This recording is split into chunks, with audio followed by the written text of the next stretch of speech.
Hello, all of my good Christian followers. Today, we are going to be talking about a blog called Biblical Gender Roles, which has been sent to me by a few of you guys now, and oh my lord, is it spicy. I spent a little while before filming this looking at it. I saved a few tabs that I would like to curse you all with. The first thing I would like to say before we jump into that, though, is not a sponsor, actually. That's usually how I segue into sponsors, but it's not a sponsor. The first thing I want to say is, I'm not interested in, debating this dude's points. At the end of the day, he believes the Bible is 100% true and perfect and we should base everything about our lives on it. And I clearly don't. Me and my satanic long Furby are having a great time not doing that. Me and the biblical gender roles guy are just operating in completely different universes. There is no potential for understanding. So I'm not here to destroy him with facts and logic. I just think that this is a little bit hilarious. And, yeah, some of the stuff he believes is genuinely really depressing and upsetting, but we're not going to think about that. We're just here to have a good laugh, a good ha-ha together as a bunch of satanic gays. I just choked on my own throat. I think God is smiting me. So he's got a lovely list of topics on the sidebar, which I looked through, and biblical courting really caught my eye. So I think I learned quite a bit from the Girl Defined book, but as you will see, they actually differ on quite a few things here. So without further ado, let's look at A Christian Young Man's Guide to Life and Finding a Wife, catchy, in a post-feminist world. Recently, I received the following email from a young Christian man, which ended in a challenge from him to me. Dear Biblical Gender Rules, I am a 17-year-old male who will be graduating high school next year. I have attended a Bible-preaching Baptist church for all of my life. I was taught both at my church and in the public schools I have attended that women being given equal rights with men was and still continues to be a good thing for society. My parents are conservatives, and I have considered myself a conservative for as long as I can remember. Like many conservatives, I believed that equal rights for women was a good thing. This is no longer the case for me. Because of your blog, I have had my cultural blinders, as you call them, removed. I did not make the connection between the rise of feminism in the mid-1800s and the rampant sexual immorality, divorce, abortion, and problems with LGBTQ that we face today. Until I read your blog, I cannot believe how blind I was, and how blinded the adults around me still are to this connection. I also love how you dissect and tear apart liberal, socialist, and secular arguments against the Bible. Oh boy. I have a favor to ask you, or maybe more of a challenge for you. Can you write a simple list of how young Christian men like me, who have had our eyes open to the evils that feminism has brought on our society, can navigate this post-feminist world and live in a way that honors God and his design for gender roles? Can you do it in 1,000 words or less? I just know that a lot of people my age don't have the attention span that I do. Nobody has as big of a brain as him, you know? It's just really hard for him. And I think if you make it short, they might listen. I have my doubts about that, but okay. Take it all in, that these people are sharing the earth with us. Step 1, know your purpose in life. God created you to be the image and glory of God, and he created woman to be the glory of man. Corinthians 11:7. This means you were created as a man to display or live out God's attributes in your life's work, outside the home, and as a husband and father. Companionship, sex, having children are all the benefits of marriage and commanded by God in marriage, but they are not the reason for marriage. The husband is the head of the wife, even as Christ is the head of the church, and the church is subject unto Christ, so let wives be to their husbands in everything. It is for this cause, the cause of picturing the relationship between God and his people, that we are to seek and enter into marriage. I love how Girl Defined jumps through so many hoops to be like, the Bible isn't misogynistic, actually it's super empowering to be a Christian wife. And this guy's just like, yeah, I want to own women. Keep sexual relations for marriage. The only sexual relations that God calls honorable is that which occurs within marriage between a man and a woman. And, we're gonna get back to this one. Having seen what I have seen on this blog, we're gonna get back to that point right there in a minute. Step 4, build your career first. Then seek a wife. No man should ever begin to seek marriage until he is fully prepared to be a provider for his future wife and children. Also, it's probably going to be in your mid to late 20s when you have a stable career. It's fine, you should still marry a 17-year-old. Look for a woman who knows her purpose. Avoid sexual temptation while waiting on marriage. So how does God want you to handle your unmet yet God-given sexual desires during this waiting phase in your life? The scriptures condemn lust, not masturbation. Lust in the biblical sense is when you think about or desire to entice a woman into having sex with you outside of marriage. So thinking about it is fine. He is very, very diligent in analyzing the Bible, if I've learned anything from reading too much of this blog. Obviously, I am not a Bible scholar myself, but this guy's pretty thorough. All he's proved is that the Bible is a pile of trash, but he's, you know? Okay, I've officially overheated from wearing my son as a scarf. He's wearing his sister as a necklace. The lovely girl Gruel, who is not yet longified. Although I do have a little sneak peek for you today. Oh, you saw nothing. Anyway, step 8 is do not date, but instead court, which probably just means her father has to be involved. Another great article from Biblical Gender Roles is called "It Could Be a Hate Crime in Canada to Use the Wrong Gender Pronoun."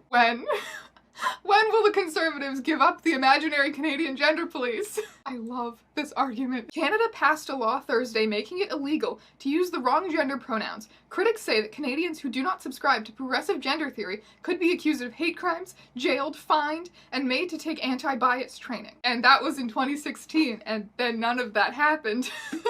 Because it was literally just a law to protect trans people from discrimination. Literally the worst thing to come out of Bill C-16 was Jordan Peterson becoming famous, which is a pretty high price to pay. But yeah, it turns out it's not illegal to use the wrong pronouns for someone. It is illegal to discriminate against trans people on the basis of them being trans. He quotes this thing where there's a comparison that's like, well, we don't discriminate against people on the basis of religion, so we shouldn't discriminate. And so, Biblical Gender Roles continues. So is this the point we've come to now? Comparing gender identity to religious freedom? Let us remember that up until the 70s and 80s, homosexuality and transgenderism were rightly labeled as mental disorders. You go back 100 years before that, and they weren't called that yet. It's almost like these things are not objective. It is absolutely crazy what our world is coming to. Whether it be homosexual or transgender so-called rights, or the homosexual or transgender agenda. God said two genders, etc., etc. God did not create homosexuality and transgenderism, and we must continue to preach that these behaviors are corruptions of his perfect design. Unlike the civil rights movement of the 1960s, which had its own problems, this is one the progressives will not win. Men have died for their faith for centuries before the homosexual and transgender movements of the modern era. What? If Christians are being put in handcuffs over speech against homosexuality and transgenderism, or just say LGBT people. Anyway, if Christians are persecuted for being homophobic pieces of shit, the progressives will awaken a sleeping giant. Even those who are more secular and don't have a religious belief will begin to turn against them when Christians are locked up for their faith. Well, it ain't gonna happen, so... I am incredulous. It is one thing to say you want to be free to be a homosexual or transgender. Most Americans will accept giving you that freedom now, but you are not free to force anyone to validate your behavior which they find to be immoral. You are not free to make them make your wedding cake or cater your gay wedding. I don't want your homophobic wedding cake either. Like, cool. All I need is your spicy takes. You are not free to make them design your gay website. Christian web designers are the most oppressed people in society. I feel like my body would react against my will and I would probably just vomit on the spot if I ever encountered anyone this shitty. I'm gonna sandwich the worst one in here so we can still end on a good note. A lot of online Christians, i.e. Girl Defined, will say they don't cherry pick the Bible and they reject the culture's bad ideas. But at the same time, they really do try hard to dress it up in a way that will recruit people, whereas the only people this guy is convincing is like the absolute bottom of the barrel incel type who already think that they should own women. Because like, you're totally allowed to rape your wife is a take that like 99% of the population does not agree with. You are not doing yourself a singular favor with this trash garbage blog. There's this other article where a woman writes in and she's like, okay, so I tried to be a stay-at-home mom for a while, but like before that, I was a neurosurgeon and I have an incredibly high IQ and I am considered a genius level person and I can't, like, being a wife and mother makes me really unhappy even though I tried it for 5 years. I need to have my career and I need to apply my skills in the way that I feel like they are best used by the world. And if women are supposed to stay in the home and be the property of their husbands, then how do you describe women like me who exist. And his answer to that is, well, smart women are defects, just like the gays and the transgenders. Don't do that. This guy sucks. Like, a lot. He's probably only second to Onision in, like, shitty people I reviewed on this channel. If there were to be a tier list, that would be kind of funny, actually. Maybe I should do that. Anyway, now that we know that the homosexuals and the transgenders are conspiring to lock up Christians for their beliefs, marital rape is cool in the eyes of God, and, I don't know, something about biblical courting. Now that we've learned all that great stuff, it's down to another very pressing question in our society. Is it wrong for Christian women to wear pants? If a Christian woman wears pants, is she violating the Bible's command that the woman shall not wear that which pertaineth unto a man? Are Christian women essentially cross-dressing when they wear trousers? In this article, we will seek to answer the question of the morality of women wearing pants.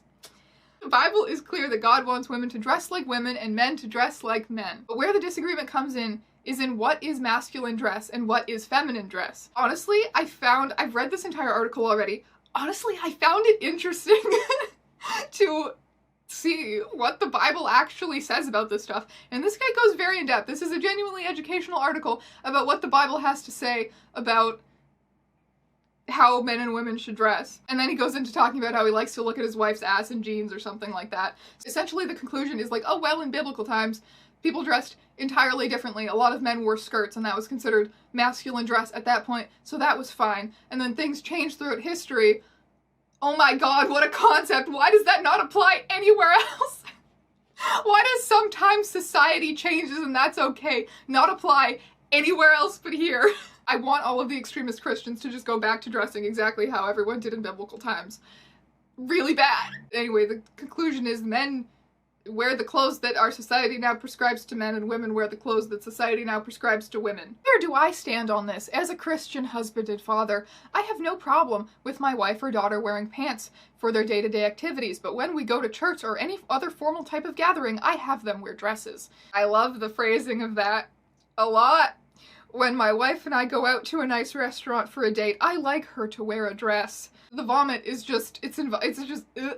If my wife does wear jeans for other occasions, I like her to wear jeans that accentuate her figure, and I don't like baggy pants on her. For men who claim that no pants can look feminine on a woman, I bet you would never wear a pair of women's slacks or skinny jeans, because you know that they pertain to women. God, I cannot imagine being a woman in this man's life. I cannot imagine. Apparently he had to divorce his first wife for cheating on him, which I learned because I've learned too much about this whole shit show. Imagine why she would be unhappy in a relationship with someone like this. That's so shocking! Anyway, since we're already objectifying women, let's move on to 7 biblical principles for how to dress as a Christian woman. If you are looking for an exact dress code down to lengths of clothing and what part of your body must be covered when and where, you will find no such thing in the Bible. That is wild, because that's exactly what I found in my Christian high school's dress code. Ladies, skirts are allowed to be 1 post-it note above your knee and no shorter. Principle 1. Your physical beauty is symbolic of the spiritual beauty of the church. This is why it took me so long to realize that Hogwarts School of Prayer and Miracles was a troll. This is why I held out until it's basically admitted in the last chapter,